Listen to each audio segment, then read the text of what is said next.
Hey guys, Searching for Slender here on the network channel, and I am going to be doing an SCP reading as my main series. My solo series, although I may occasionally have a special guest, and I'm starting off with everyone's favorite SCP, SCP-174. Item number, SCP-174. Object Class Euclid. See Incident 174A. Special Containment Procedures. SCP-174 is to be contained within Storage Unit -07 at Site 19. Removal of SCP-174 from containment requires approval of 2 Level 4 personnel familiar with the entity. It is preferable to use personnel with high psychic resistance scale scores when interacting with SCP-174. All personnel in contact with SCP-174 are to undergo psychological evaluation. Those who display obsessive or protective tendencies toward the item are to be treated with Class B amnestics and monitored for 72 hours. Addendum to Containment Procedures. __20_. Following Incident 174-A, SCP-174 and the main chamber of Storage Unit 707 are to be monitored at all times via video surveillance. Abnormal activity must be reported to Dr. A. Blank immediately. Furthermore, a GPS tracking device is to be installed on SCP-174 in order should the item translocate outside of Foundation custody. Description: SCP-174 is a wooden ventriloquial figure measuring 21 centimeters from head to toe, with somewhat ragged clothing and slight damage to several sections. Judging by the item's style and state of disrepair, it dates from the early 20th century, with the mouth and eyes of SCP-174 related by means of mechanism inside the mouth and eye. When viewed in peripheral vision, the subjects report on occasion that they see SCP-174 is looking directly at them. Oh, so we've got Chucky here. At them with an expression of longing or sadness. Okay, it's not Chucky, it's Robert the Doll then.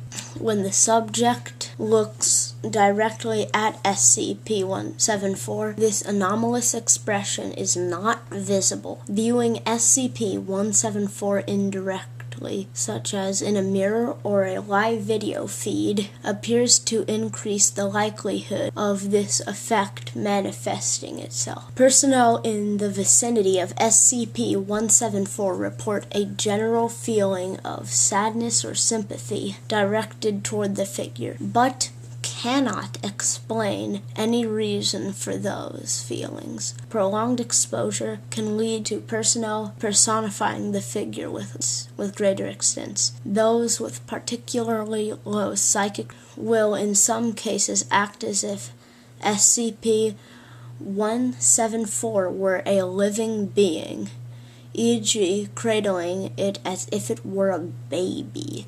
And informed of their abnormal behavior, all personnel will revert to standard behavior patterns for at least several minutes.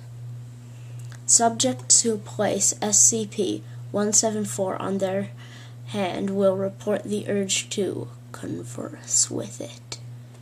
When questioned, they will frequently report that the figure is lonely and needs companionship.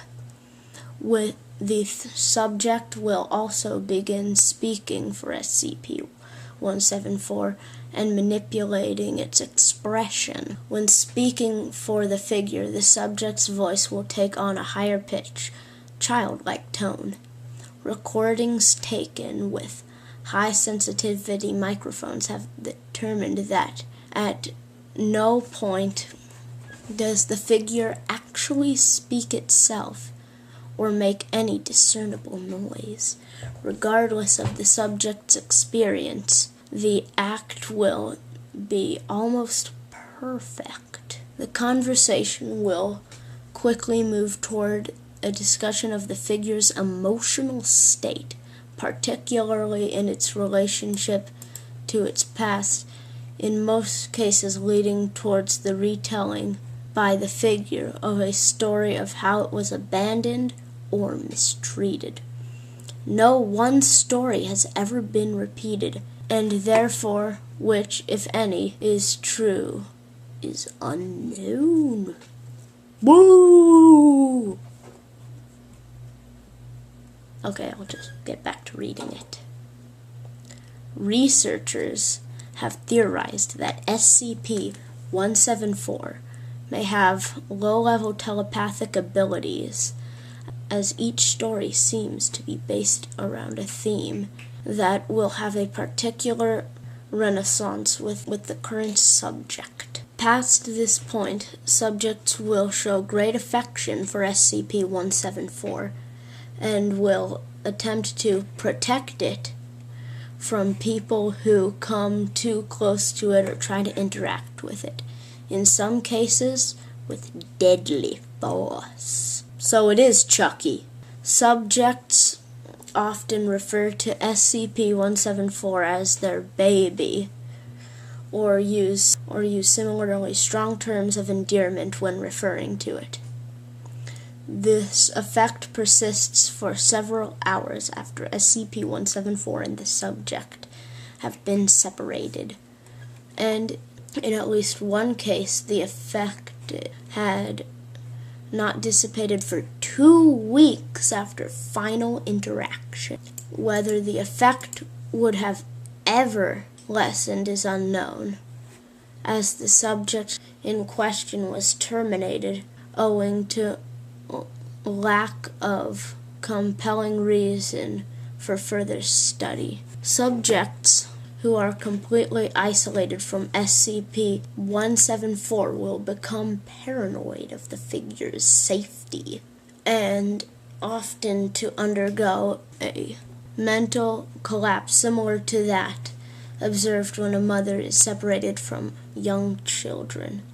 B-class or stronger amnestics have been shown to be effective in curing both the obsessive effect and the majority of any resultant mental trauma. However, almost all who undergo such treatment complain of feeling loss and can become depressed.